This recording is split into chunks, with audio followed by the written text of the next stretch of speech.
Hi everyone, I'm Chen from University of Washington, presenting our work of Deep Open Snake Tracker for Vessel Tracing in MICCAI 2021. Cardiovascular disease is a leading cause of death and disability worldwide. 3D vascular map construction from vascular images allows quantitative evaluation of vascular structures, and vessel tracing is the key step to construct a 3D vascular map. Usually there are two main approaches for vessel tracing. The segmentation-based approach first segment vessel voxels, then use skeletonization method to construct center lines and estimate radius. But the problem is there's a lack of discontinuity and smoothness in the traces, and there might be touching parallel arteries. Another approach is by 3D tracking. Starting from initial seeds or contours, the traces are stretched in the 3D space to form vessel structures. But the problem is the tracing might be sensitive to initial seeds, and they might have tracing leakages into the background or traces might be incomplete. To solve the weakness from existing approaches, we propose Deep Open Snake Tracker for vessel tracing. Using intracranial artery as an example, first we use a centerline segmentation network to identify the most confident voxels to be the vessels. Then the skeletonization method converts voxels into centerlines. From the broken pieces of centerlines, we start vessel tracing in a deep learning guided vessel stretching framework. Finally, we apply global topological constraint on traces.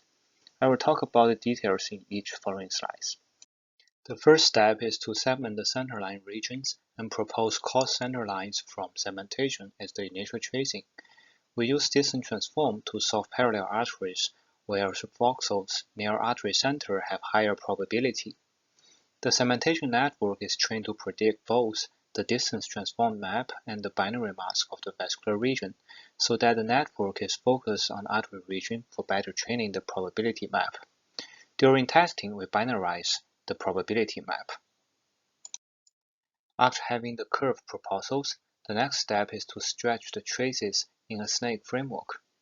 Snake or active contour model is an iterative algorithm to fit the contour with the salient object in the image while maintaining the smoothness of the contours.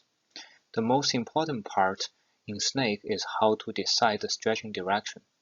Here, instead of using image gradient directly, we use deep learning to do the stretching and meanwhile estimating the radius along the traces. 3D image patches are extracted from both ends of the snake and sent to a neural network with 501 dimensional outputs, including probabilities for 500 directions on a sphere as the stretching directions and radius for the current point on the centerline. In each iteration, both ends of the trace stretch towards the direction of the highest probability with half the radius, and the trace is optimized in the snake framework. Now we have complete artery traces from deep open snake tracing, but traces are individual, not forming a meaningful topological structure. For intracranial arteries, it should mostly be a tree, which means it cannot have broken branches isolated from the main structure and there are no self-loops. These problems were solved by 3 steps. First, we make tentative connections for all the possible branches for neighboring snakes. Then we build a snake graph with each node representing a trace and each edge representing the connection fitness of branches estimated from intensity. Finally, we break loops in the snake graph by minimum spanning tree, and the remaining branches are added to the traces to be the final vessel tracing results. We compared our performance with both traditional and deep learning-based methods using either segmentation approach or vessel tracing approach. From visualization, our method is able to trace vessels continuously and smoothly. It can also form a topological correct vascular tree without obsolete vessels or self-loops. For quantitative evaluation, we followed metrics used previously on coronary artery tracing, such as overlap and average insight. Considering the complicated structures of intracranial arteries, we also introduced ID switch, MOTA, and IDF1 as additional metrics evaluating multiple artery tracing performance not covered by previous metrics.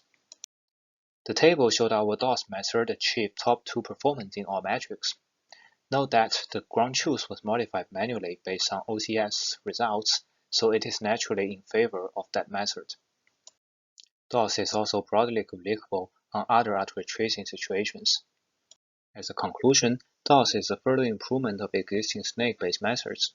It is a perfect combination of segmentation and tracking-based method with machine learning knowledge to complement human prior knowledge on the structure of vessels. DOS is especially good at tracing complex artery structures, but the limitation is it requires large number of ground truth cases for training. Thanks for your attention.